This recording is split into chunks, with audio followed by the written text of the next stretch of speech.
Okay, we're live. Candy's in the house. Thank you for joining, Candy. I was a bit worried we won't have any moderators in the house today, but we do have, I think, at least Radu and Candy. So thank you so much for joining us. Just setting up there. Someone's dropped a super chat already.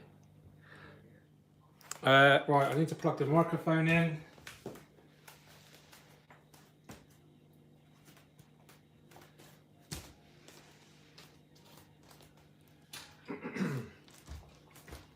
Running a little bit behind schedule today, apologies. Let me just plug you guys in so you can hear me better.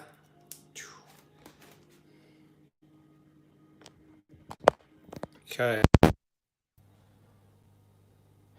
Okay, guys, thanks for joining. Hope you can all hear me. Just let me know in the chat if you can hear me okay. And thank you for joining. Right, let's just get you up live on the screen. Just a moment.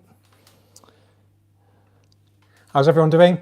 Use the chat amongst yourselves. Let us know where you're all from, what you've been up to this week in your world of aquascaping or planted tanks or aquarium keeping, whatever you're into.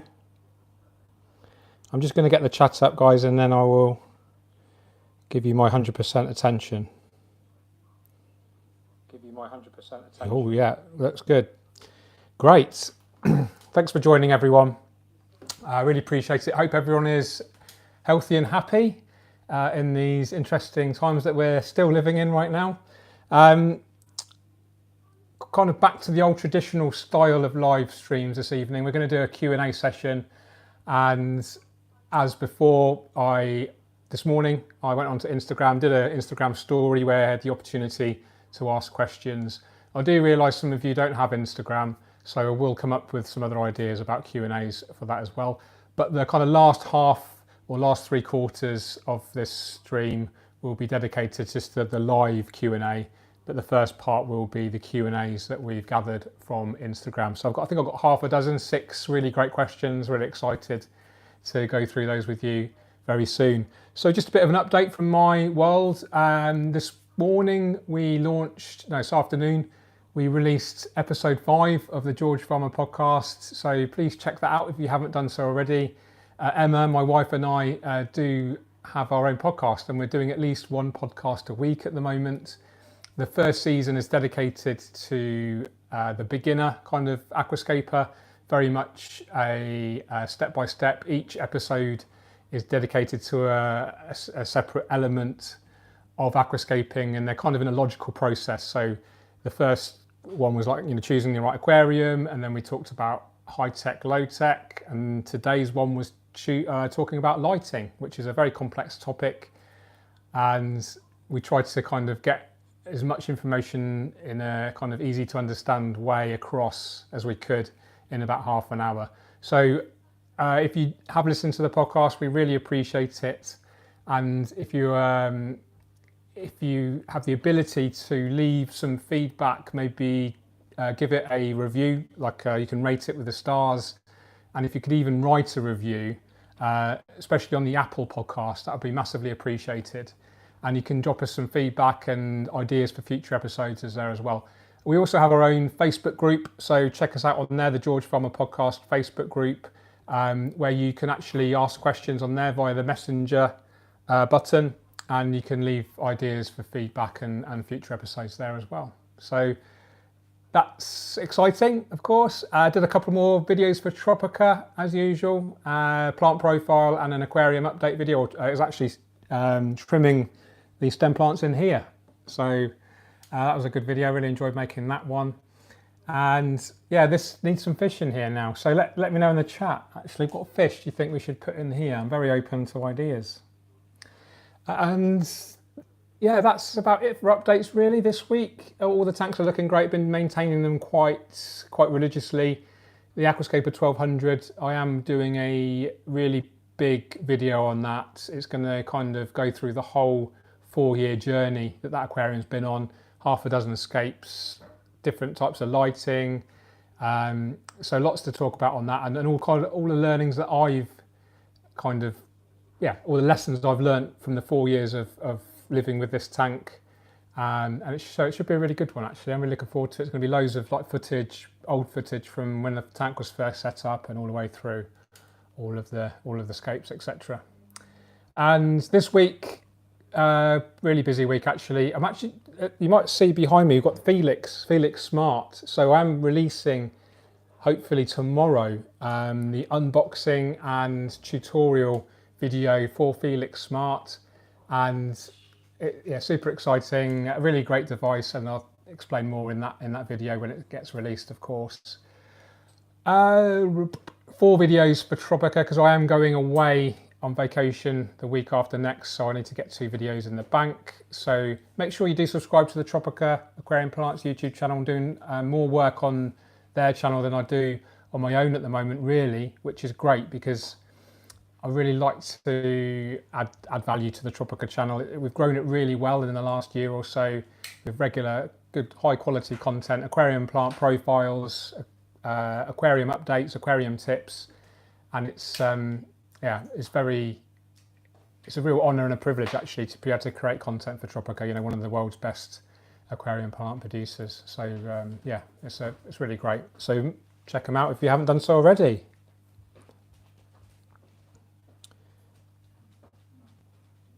Okay, hi everyone. Great, everyone's in the chat having a good old chat. Do chat amongst yourselves. Let us know where you're from, and then I think this is a really great engagement tool, a community tool, where it's not necessarily just about me transmitting information to you, but also you can use it as an opportunity to have a chat amongst yourselves, develop new online friendships. It's a great community we have here, the Aquascaping community, and let's just have good fun and enjoy ourselves. So let's just make sure everyone's okay. Thanks to my moderators in the house. I know Candy's here. I think Radu's here as well. Really exciting. So we did have a super chat. My dear friend Deepak Sahi, who is a regular super chat friend. Greetings from New York. So much frog bit growing in the tank. What to do with the floating plants that grow so fast? Made a mini pond using a flat vase, but even that is full. Any better solutions than throwing in the garbage? It's a really great question, and the first thing to do is not throw it into a local waterway. I know you probably wouldn't, Deepak, but it's just worth reiterating to the other viewers that any aquatic plants you should dispose of very responsibly, because there's always a danger if an aquatic plant gets into a local river, stream, lake, etc. It could become invasive and then have real huge negative impacts to the local wildlife, etc. So just be really mindful if and when you do discard of aquarium plants. It is a shame to throw healthy plants away. Sometimes it's necessary, but what I would suggest, Deepak, I don't know if you have a local aquarium club or you have any local hobbyists. I'm not sure what your restrictions are with COVID, etc. But maybe give them away to local hobbyists. How you do that, how you're going to manage that, I'm not sure. But it's probably better than throwing them away. At least they're not they're not wasted, they're kind of recycled, aren't they? John Starkey's in the house. Hi John, Paul, Man, Andy, loads of regulars here. Thanks for joining everyone, really appreciate you being here. So I think that's it for the updates and an introduction.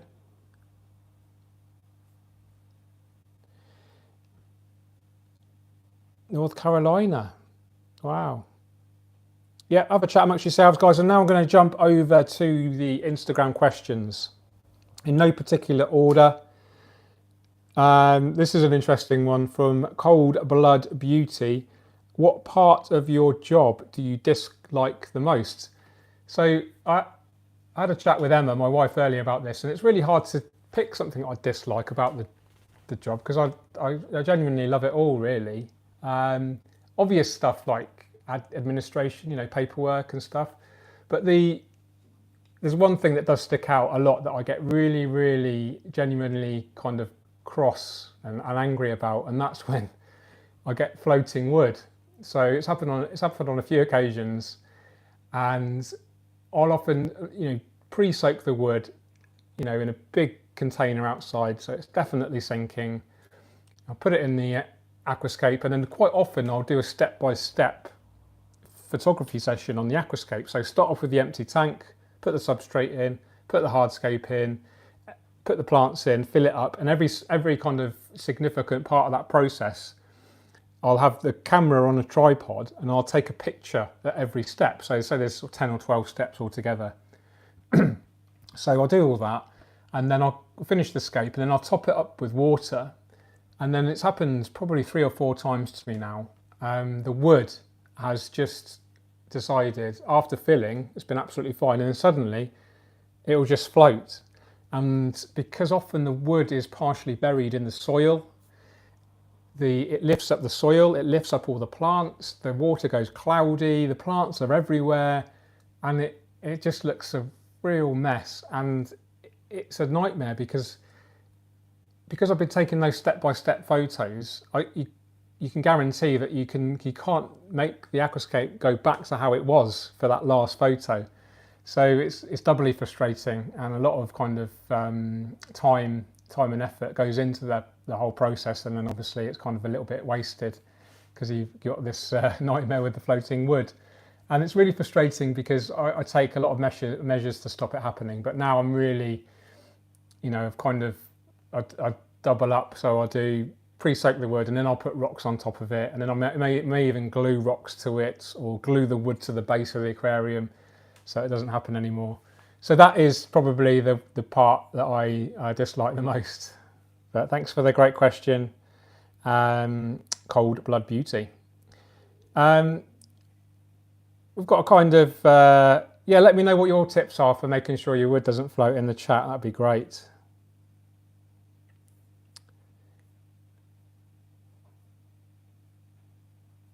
So I'm just making sure. Oh, we've got another super chat. If the mods just want to let me know if there's a super chat and I've missed it. Guys, if you do want to drop a super chat, it's hugely appreciated. But if you could just wait until towards the end of the stream, where what will happen is I'll encourage people to ask questions, and if they definitely 100% want their question getting answered, then just drop me a super chat. It's just a great way for me to see the questions, basically. So, but I will answer this right now. Oh, it's just greetings from Florida. Hope everyone is well, from Stay Planted. Thank you for that super chat. I really appreciate it. So, Pat Aqua, another kind of question on a similar negative vibe, shall we say. How do you motivate yourself in demanding times to stick by your maintenance plans? This is a really good question, and we touched, I don't know if any of you heard the interview that I had with Ray from Escape Nature, episode 3, I think, on the podcast. Might have even been episode 2. We talked about this in some detail, the therapeutic value of aquascaping and things like that. And it is true that if you are, if you're not feeling particularly motivated, or you're in a low mood, then sometimes the last thing you want to do is maintain your aquariums. And actually, that's the worst thing to do. If anything, as hard as it is, it's a really good idea to maintain the tank, because it looks better. And actually, after you've done it, you absolutely, for me anyway, 100% always feel better after doing such a task. And from a personal point of view, I can apply that with any job, any kind of almost not a mindless task, but a job that doesn't require much brain power.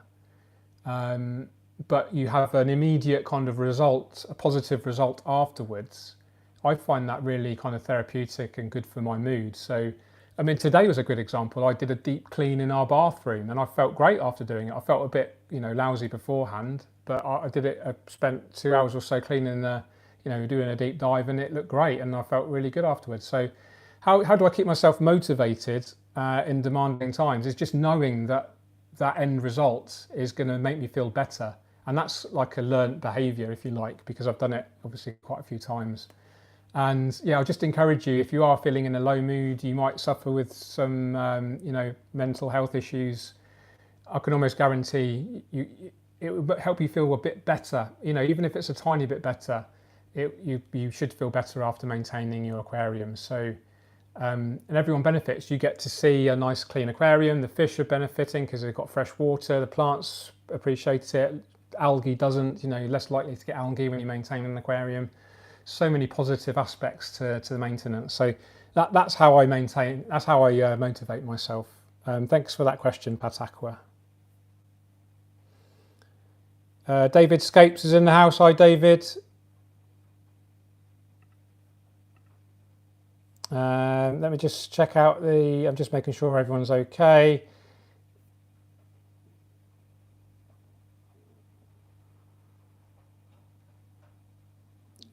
Switzerland. Awesome. Oh, thanks for the feedback on the podcast, guys. I appreciate that. Okay, we've actually got 7 questions from Instagram today. Let's see how we get on for time. We might be able to answer them all. Aquarium by BDDNK. What was the reason for your podcasts? So really it was just another way to communicate my passion for educating people about aquascaping. Not everyone can watch YouTube. YouTube is quite demanding. You have to physically, obviously, watch it usually. So when you're driving or walking the dog or cleaning or doing kind of other tasks, normally you don't watch YouTube. So it was another way for people to consume aquascaping content. And I just really, really like the idea of having quite a structured tutorial kind of process. So starting off, season 1, very much beginner friendly, frequently asked question based. Really great to get Emma, my wife, involved as well. She's the co-host and she asks the questions. And she's the perfect co-host because we obviously have a chemistry already, but also she is a beginner. She doesn't know much technical stuff about the aquarium. She has a little bit of an insight, obviously, because she lives with me and I'm always talking about aquascaping. So yeah, I think she's the perfect blend of getting the conversation going, asking the questions, and so that was great. Working on something together with my wife. We're partners in every respect now, of course, and it's just almost from a selfish point of view. It's just really exciting to work on another kind of hobby in a way, and executing my passion of promoting aquascaping to an even potentially an even bigger audience. And podcasting in itself is a different, it's just a different thing to learn, a new skill to learn, and I'm very much into learning new stuff all the time. So yeah, that's the reasons basically. Yeah, thank you for the question. Big Better Boys, what's your dream fish and setup? This is a great question. I do really love wild discus, but I also, arguably, my favourite fish is the Alton angelfish. And my dream setup would be very similar to what I filmed in Houston, Texas last year with Aquarium Design Group. Many of you may have seen the video. It's titled The Ultimate Angelfish Aquascape, I think, or The Ultimate Angelfish Tank. It was aquascaped by Jeff and Mike Senske from Aquarium Design Group. Custom install. I think it's about a 10-foot long tank by about 4 feet tall. Huge aquarium, and big enough to do these beautiful fish justice. So my dream tank would be something like that, but I'd actually plant it, have a really lush, densely planted aquarium, probably with huge Amazon swords, maybe quite an open foreground, like a cosmetic sand foreground, some strong hardscape, and then some huge Amazon swords and maybe some epiphyte plants on the hardscape. So relatively low maintenance, but obviously a beautiful aquascape for these beautiful fish. That would be something that I'd really fancy. My home isn't big enough for that right now, but that would be my dream setup, I think. Thank you for the question, Big Better Boys. This is a good one from Today We Scape. Being in this hobby for so long, how do I find new inspiration? I've just got another super chat from Mary Page Flynn. I have to say a special shout out to Mary because she writes the most lovely comments on all my videos. Really, really long and just really great feedback and full of positivity. So special shout out to Mary. Thank you for all your support. I really appreciate it. So going back to the question from Today We Skate, being in this hobby for so long, how do I find new inspiration? It's not hard. inspiration is everywhere, isn't it? I think, I'm very fortunate to live in quite a rural area of England where we've got local woodland, we've got local rivers. So sometimes I'll just get inspiration randomly from taking the dog for a walk or going for a run, and I'll see just a cluster of a fallen down log with some moss on, or a cluster of rocks by the river. That'll inspire me. And because I spend so much time consuming aquascaping content as well as creating it, I'm often online, Instagram, Facebook, etc. There's so many very skilled, highly skilled aquascapers out there now that I'll always get inspiration from. In particular, I'm finding a lot more inspiration from the out of water stuff, the paludariums and terrariums. And this is something I'm very keen to get into more, because I've got a terrarium now with a boiled air, but at the moment I've just got full on aquariums, and I really think that this out of water nature is very appealing to me, and I think it's a direction that the hobby may go in the future. So something that I'm definitely going to get into more often. But yeah, I get inspired even by very, newcomers, some potential, people that haven't been in the hobby that long. They've got this kind of freshness to their style, and sometimes I'll get inspiration from that, and that's really great to see. So yeah, inspiration is everywhere, and you're only limited by imagination. And so yeah, hopefully that answers your question. Quite a tricky one, that. But thank you to Daywescape. Zico0251, what was the worst scape you ever did? This is probably one of my first ones, and then hopefully you kind of get better a bit with every scape, don't you? My first ever scape, it was definitely my worst, actually. I'll go into a bit of a story time now, I think.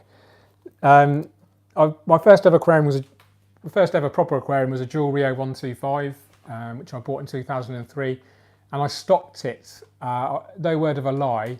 I think I bought 15 pots from the local garden centre, from their aquarium section, and I bought 15 pots of plants. I think it cost I think I spent about £80, maybe more, maybe £100. I spent quite a lot of money back then for a brand new hobbyist, going all out on loads of plants, because I thought, it would be nice to make the tank look natural. I had no idea about aquarium plants back then, didn't know what the species were, didn't know how to grow them. Complete beginner. I just bought the plants as aquarium decoration, really. I didn't really intend to at the time, didn't even consider how to grow them properly. So I bought these plants, put them in the tank, and they all started to die, and they got covered in algae. And that's when I discovered internet forums. So I went on the forum, started doing some research, and then soon realised that all of the plants were house plants. They were all plants designed for terrariums, designed to grow out of water. So that's why they're all dying, and why I got so much algae. And actually, I'm kind of thankful for that, because that's what triggered my curiosity. I think curiosity is a really important thing. And I started researching, and the research led to how to keep planted tanks properly. And then probably a year or so later, that's when I discovered Takashi Amano, and then that's where I really kind of went down this path that I'm on now, basically. So arguably, you could say that worst ever scape, in a way, was the best ever scape, because it's what triggered my journey. Learning, that curiosity, learning about actually how to keep plants alive, how to grow them, and then eventually how to aquascape, and then to the point where I am now, talking to you guys about it. So yeah, it's been an interesting journey. Thank you for that question, Zico. Just check that the...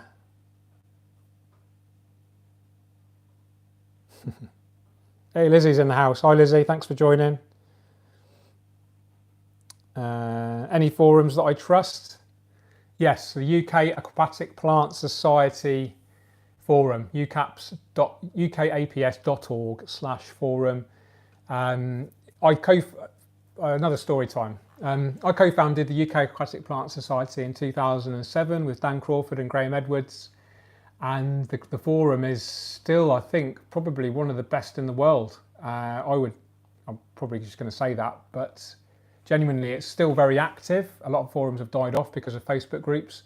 It's still very active. There's some great journals on there. I think AD's watching right now. AD Myers, very skilled aquascaper. I think he's got a journal on there. The UCAP's webmaster, Paolo, he's got a journal on there. So just the journal section alone is very, very high value content for you guys. If you want to watch the progression of an aquascape in terms of photos and written, descriptions, and it's a really good kind of documentary style way to consume, an aquascape's journey. So do check out the UCAP's forum on the journals. I'm massively digressing, aren't I? Let's go back to the question. So that's the worst scape I ever did. And then the final question we've got from Will Mulvaney 310. What has the pressure of making content made this not fun and any more stressful? This is a really good question. So the simple answer is no. I don't really have pressure of making content in terms of, it's a tricky one. I'm not 100, I think the best way to describe my brand isn't as a YouTuber, because although YouTube is a huge part of my income, my business model, if you like, creating content isn't the driver for the business. The business is the driver for the YouTube, if that makes sense. So YouTube is a reflection of my day-to-day aquascaping activities, rather than me having to think of a video to create and then going to create it, if that makes sense. So the content is a symptom, is a byproduct of my day-to-day work. So if I doing a private installation for a client, I'll make a video. If I'm visiting a store because I'm friends with the owners or I've just been invited, then I'll make a video. So I don't have that pressure of constantly churning out new content in order to maintain the views and all the things that other YouTubers may have to do. I'm very fortunate that my work basket is very diverse. I do a lot of work for Tropica, creating lots of content for their channel, two videos a week at the moment. I'm an ambassador for Awase, so working very closely with those guys. Sponsored by Fritz as well, so working in collaboration with Fritz Aquatics. You might see the Night Rider green thing behind me, working very closely with Felix Smart as well. New video coming out very, very soon on that. So I'm very lucky, lucky. There is an element of luck there to have a very, diverse work basket. So YouTube is a big proportion of what I do, but it isn't all that I do, and YouTube is almost secondary to the other stuff. So like I said, I'll do a job and then YouTube will just happen, I'll happen to film it and then put that on YouTube, if that makes sense. I don't know if I articulated myself particularly well there, but hopefully that does make some sense to you. But yeah, it's always, sometimes it's not fun, sometimes I'll be really tired or something will go wrong with escaping or spill some water and you think, this is, but, so blessed to, have a career in something that I'm so passionate about, and I'm very blessed for that. So, yes.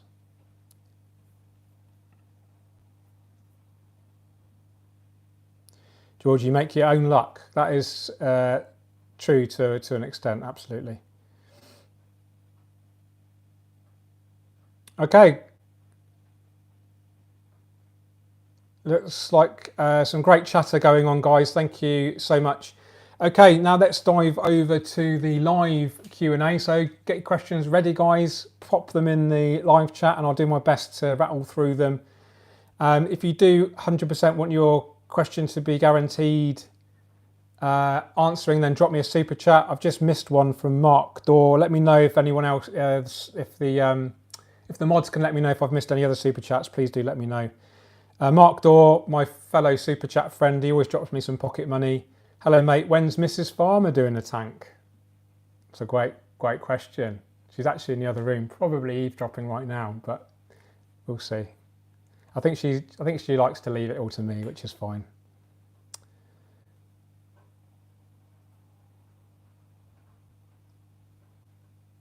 Michael Crawford, okay. I'm absolutely distraught if George doesn't answer my Instagram question. If Tommy was a fish, what species would he be? Oh, that's a good one. He's really loyal. He's really affectionate, but he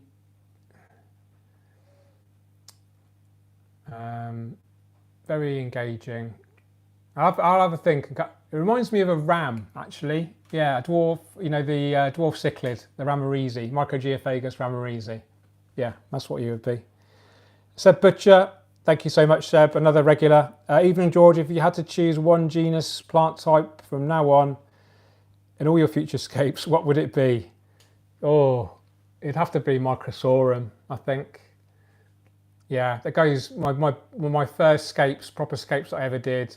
It was a huge Java fern with glossostigma carpet, some Sagittaria, but the main focal point was the Java fern, and ever since then, I often use Java fern as a focal point plant. So, and there's lots of different varieties of Java fern, so you could arguably create, you know, a fairly complex scape with all the different varieties. So, that would be it. Thank you so much for the super chat, Seb. Very generous. I really appreciate your support. Thank you. Noob Doob Scaper. Imagine if Mrs. Farmer was actually better than the Don. Yeah, she might be. Who knows? Andy, £5 super chat. Thank you so much, Andy, just for uploading great content. I really appreciate that. That's really generous. Thank you. Glass Canvas Art, Pleco, because he's got a beard. That's a good one. Yeah, very good.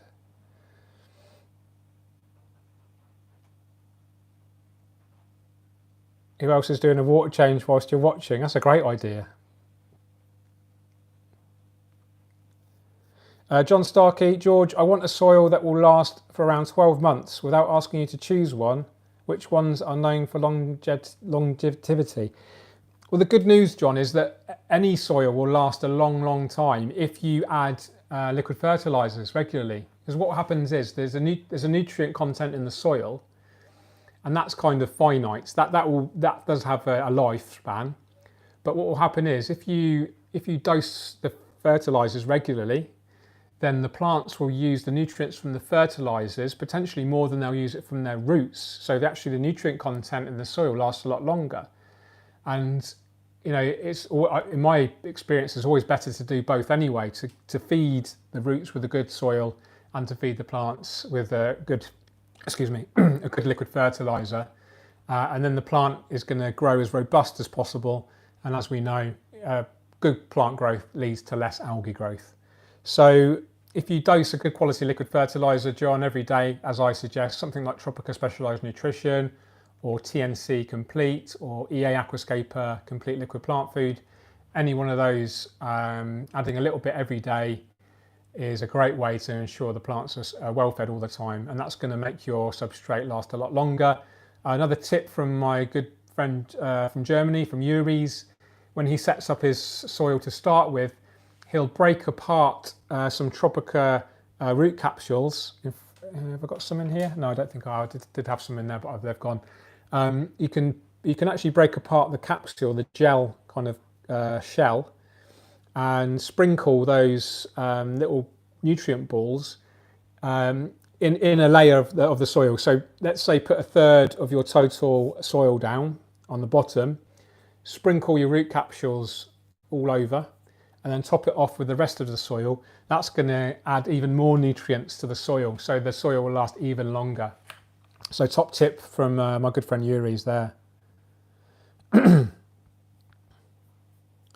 Okay, just making sure we haven't missed any super chats. I've just seen a question about the Biomaster filter. It's from Steve Warlow. Hi George, do you replace the filter media in your Wise Biomaster Thermo before you use it, or just change to the carbon sponge in the top, leaving the rest? I just leave it exactly as it is. I've got 2 Biomasters running at the moment, and they're both running the supplied filter media.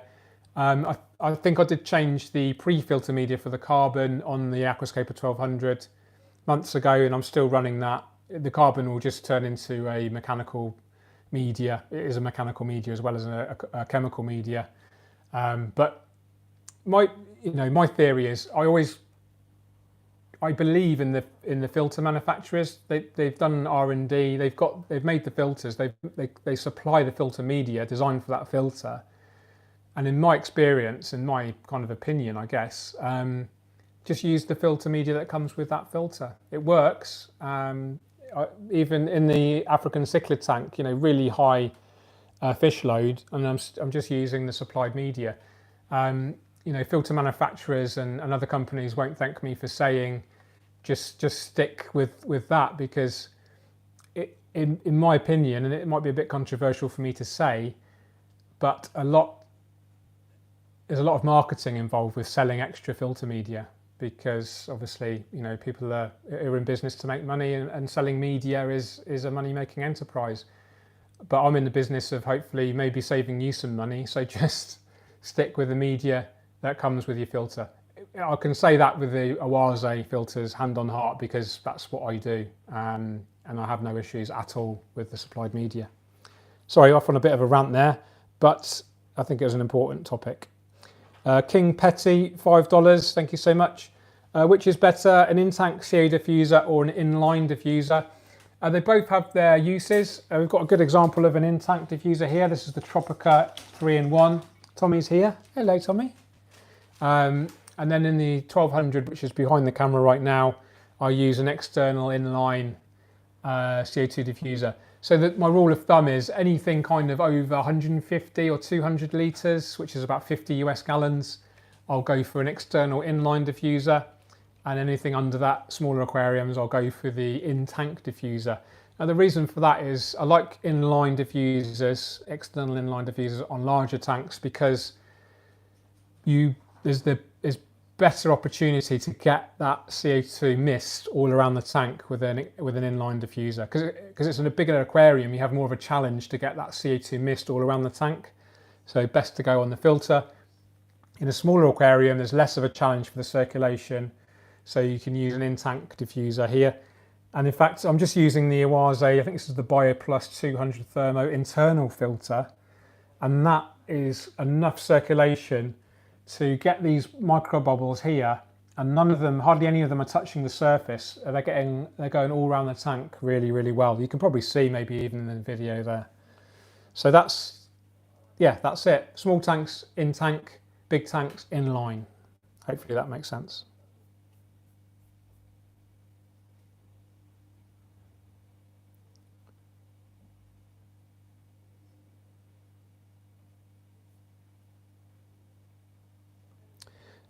You can use inline diffusers on smaller tanks. It's just personal preference. Jim Foolery, what do I think of DIY plastic bottle CO2 schemes? I think they're great if you're on a really, really strict budget and you're a bit curious and you want to try something out. Then DIY CO2 is a great way to learn. But the potential kind of challenges you may face with DIY CO2 is fluctuating CO2 levels. It's very hard to turn the CO2 off, and it's hard to get enough CO2, especially in a larger aquarium, to actually give any benefit. And one of the real disadvantages to a DIY CO2 system is potential fluctuating CO2 levels, and that is a known algae trigger. So the reason for that is the plants, put very simply, the plants adapt to a specific level of CO2. So when you start injecting CO2, the plant kind of knows that, and it'll adapt its actual it'll adapt itself. It'll adapt itself to be able to use that extra CO2. So once it's done that, and then for some reason the CO2 levels have dropped right off, it really struggles because it's adapted to that specific value. If that value is too low, then it will struggle. And then, as we know, a struggling plant tends to lead to algae issues. So that's the potential issue with the DIY CO2, is that these fluctuating levels can cause algae. So Ginger Graves is in the house. Hi GG, how are you doing? Thanks Candy for the links.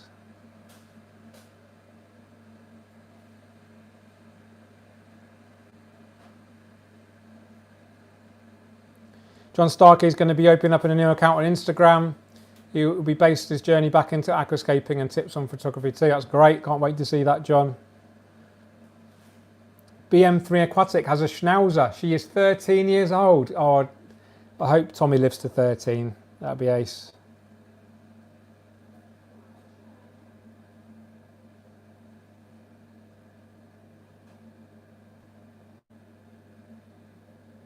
Okay, loads of questions. I'm just trying to get the best one. Sorry, I'm really quiet. Ray Gawes Kessels for an 80 by 40 by 45 centimetre aquarium, A80 or 160, and how many? If you're going low energy, so low light, low tech plants, I'd probably go for one A60. If you wanted to go high tech, then go for two. An A80 is probably not on its enough on its own. Or yeah, you could use two A180s for low tech, I would suggest. So yeah, one A160 for low tech, two 160s for high tech, or two A80s for low tech. Thanks for the question. Eb Aero 499. Thank you so much, Eb Aero. Is it better to wait until the CO2 is turned off for the days before doing a big water change in terms of CO2 levels changing rapidly or pH changes? No. Keep the CO2 running consistently as much as you can. Yeah, don't worry about pH changes. When you do a water change, that pH is changing relatively slowly, depending on how quickly you're filling up with water and how much you change. But don't worry about the pH changes. If you turn the CO2 off too early and you carry on with your lighting, those plants are going to struggle and you'll get algae.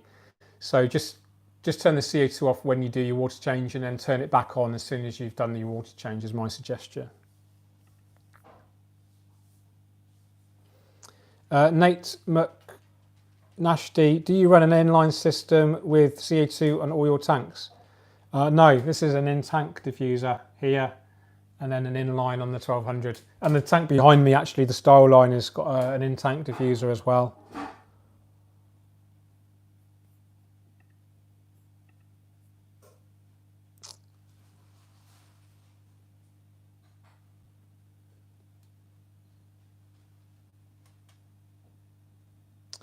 Nikos Dimitrioi, plants grow extremely slow even with CO2. Any ideas why?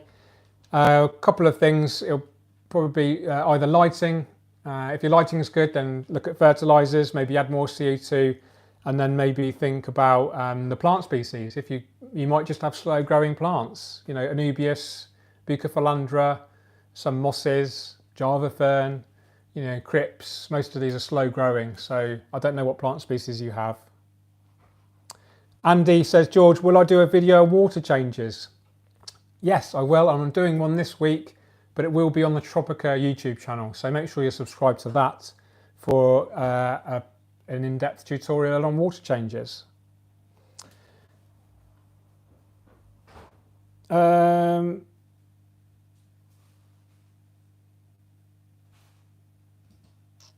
This is a good one. JNS, what's the best temperature for aquascaping in Celsius, please? The best temperature is the one that's best suited for your fish, really. The plants aren't fussy. Most plants will grow quite well down to sort of, you know, 18 degrees Celsius, all the way up to 30. So it's really based on your fish. If you can, I always try to go on the lower side. Normally I run my tanks at about 23 degrees Celsius, but my fish are comfortable with that temperature. So that's the main priority. You know, they're living creatures and we need to look after them as best we can. Oh.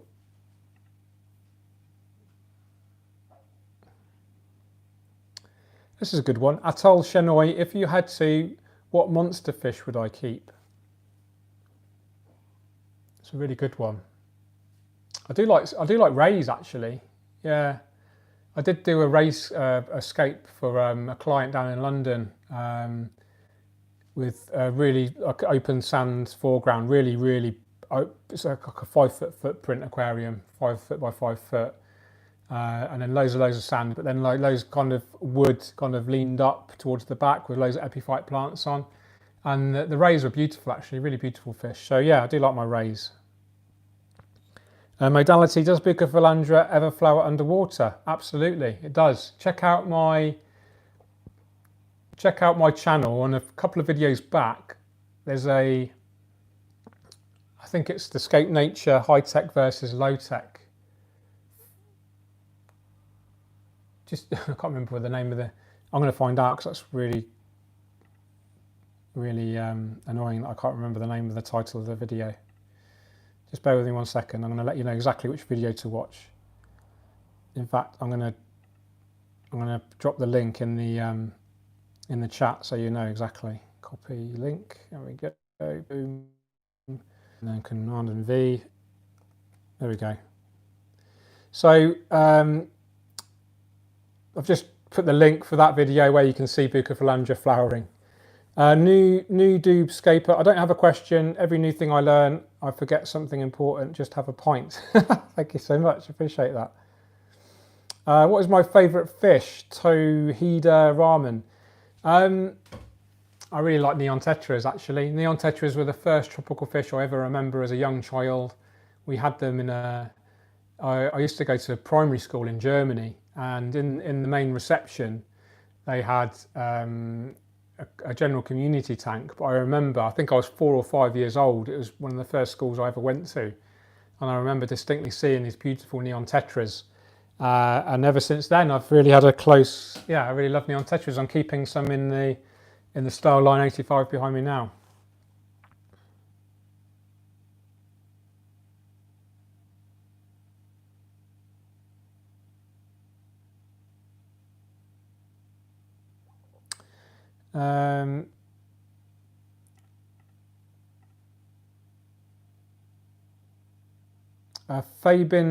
Phoebin Alex, it is said that you need to use bracing for the tank size above 3 feet, but is it really required? I haven't seen any on your tanks.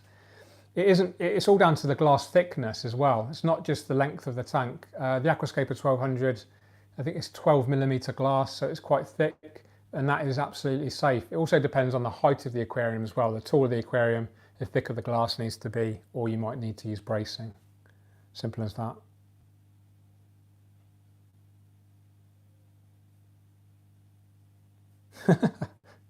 That's funny. Someone's asking about my arms. I just do push-ups. Just do push-ups every day. That's all I do.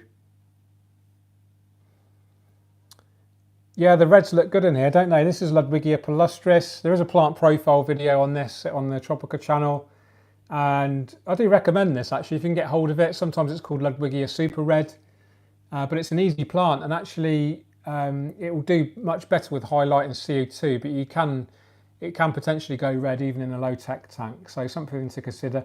It's a very fast grower, and it does branch out readily. It produces new shoots really readily, so you can get quite a nice big plant biomass quite quickly, and I do like the red. It is a different scape that I don't know what I normally do. No crypts in there, which is a one-off for me.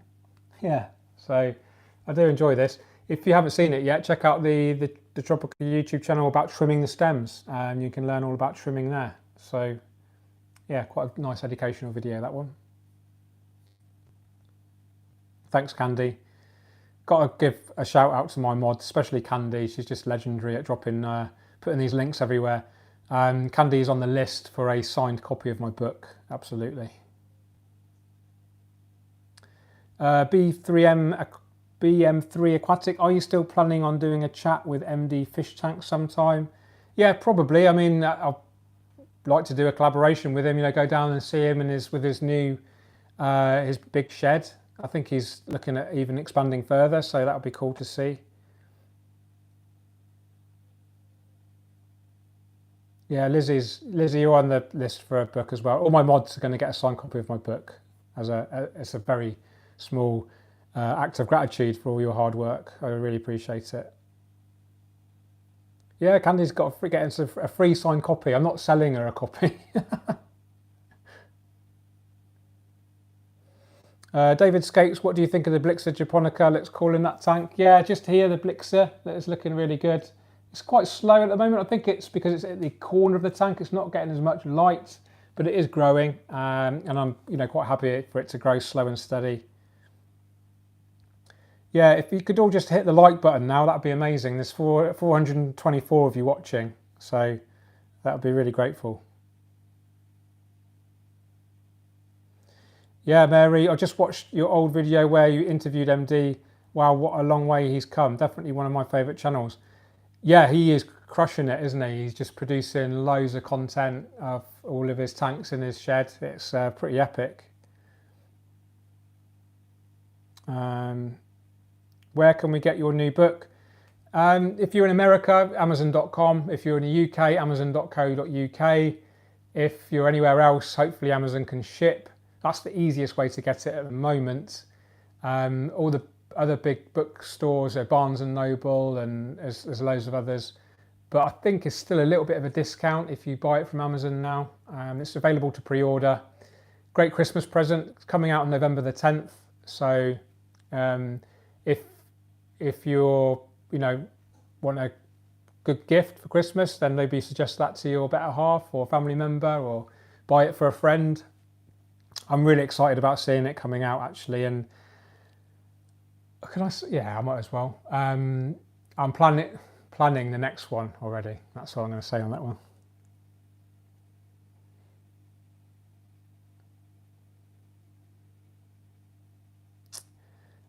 This is a good one. Eston CPH. When you feed your fish, how minutely do you remove excess food? And do you do it immediately? Greetings from Copenhagen. I love Copenhagen. I miss Denmark. I'm going to hopefully go over there again soon.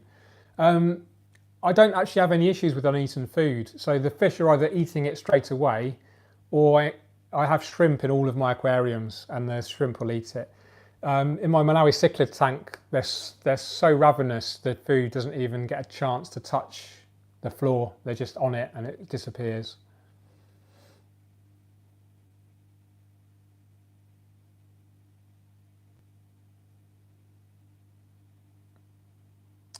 Deepak Sahi, I just need to wait for you to visit New York so I can get your autograph on my copy that I pre-ordered.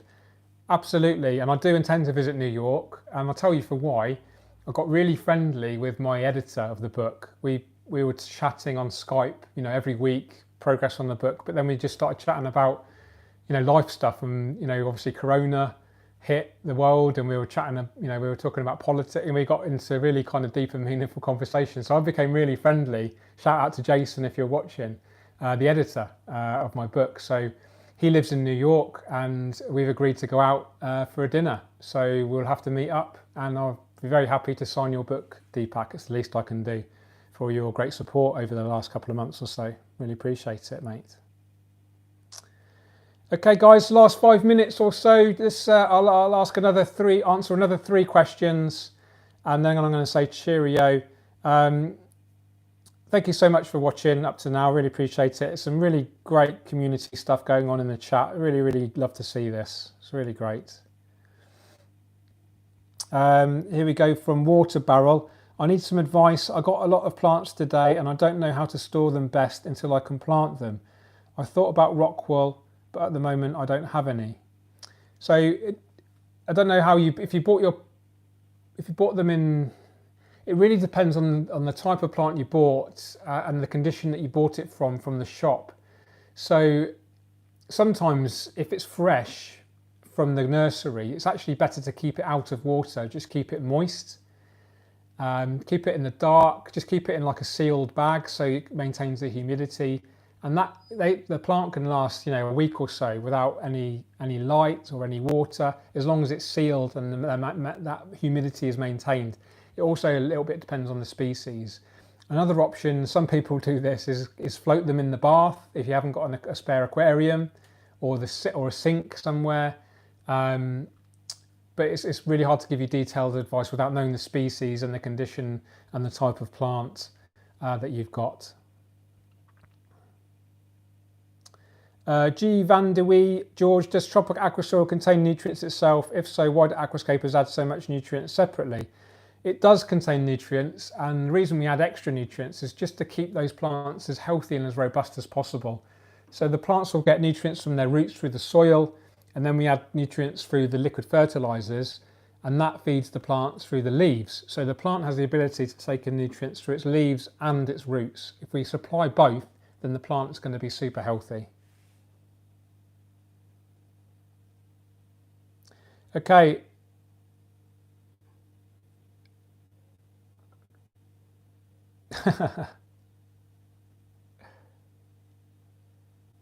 Someone's asking what happened to me not doing my push-ups. Okay, last question, guys, and then I'll just do a quick. I'll just do a quick cheerio to everyone. Carol Kolb, thank you so much for the $2 super chat. Appreciate it. Okay, here's the question I'm going to answer at the end. Jonathan, hi, would I use RO DI water in a new setup? Personally, no, unless my tap water was absolutely terrible, like super high in, phosphates and it's really, really hard, then I would consider it. But for ease of maintenance and ease of kind of just making my life easier with aquarium maintenance and water changes, I use tap water. My tap water is very hard, so my advice is to just make sure you choose plants and fish that are appropriate for your tap water. This just makes life easy. I have five aquascapes that have a lot of water changes in them, and if I had to use RO, it would cost me a lot of money, it would waste a lot of water. You'd have to remineralize it and test it and do all that stuff, which I'm not a big fan of. I just prefer to do a water change, not worry about all that faff with the reverse osmosis. There's a little bit of a disadvantage. Arguably get marginally better plant growth with reverse osmosis water if you know how to kind of remineralize it properly. But my advice is to stick with tap water if it's not too bad, if your tap water is okay. Okay, I'm going to leave it there, guys. Thank you so much for watching. I really appreciate it. Thank you especially to the mod team, Candy, Radu and Lizzie, and the other guys if you are there. Thanks so much to the super chats, for the super chats. It is really appreciated.